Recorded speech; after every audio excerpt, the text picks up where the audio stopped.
Pro kabaddi season 11లో భాగంగా December 29వ తారీఖున జరగబోయే final match Patna pirates versus Haryana Steelers మధ్య జరగబోతుంది.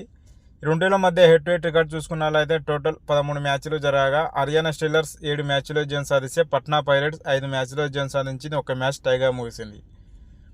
జరగబోయే మ్యాచ్ కోసం Patna pirates starting 7: Devang centre man, Deepak right cover, Gurdeep allrounder, Aayan right in, Navdeep left in, Shubham Shinde right corner, Ankit left కార్నర్లో ఆడే అవకాశం ఉంది.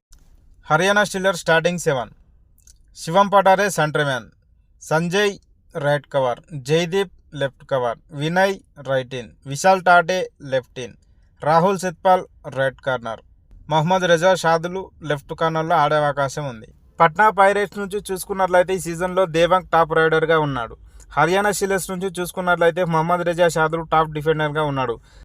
ఈ సీజన్లో ఈ రెండు టీంల మధ్య 2 మ్యాచ్లు జరిగాయి. 2 మ్యాచ్లో హర్యానా స్టీలర్స్ విజయం సాధించింది. మరి జరగబోయే మ్యాచ్లో హర్యానా స్టీలర్స్పై పట్నా పైరేట్స్ విజయం సాధించి 4th టైటిల్ సాధిస్తుందా, లేదంటే హర్యానా స్టీలర్సే మరోసారి పట్నా పైరేట్స్పై విజయం సాధించి న్యూ ఛాంపియన్స్ అవుతారా? కామెంట్ రూపంలో తెలియజేయండి. వీడియో నచ్చినట్టయితే లైక్ చేయండి, షేర్ చేయండి, అలాగే సబ్స్క్రైబ్ చేసుకొని పక్కన ఉన్న బెల్ ఐకాన్ ఆన్లో పెట్టుకోండి. Thank you for watching.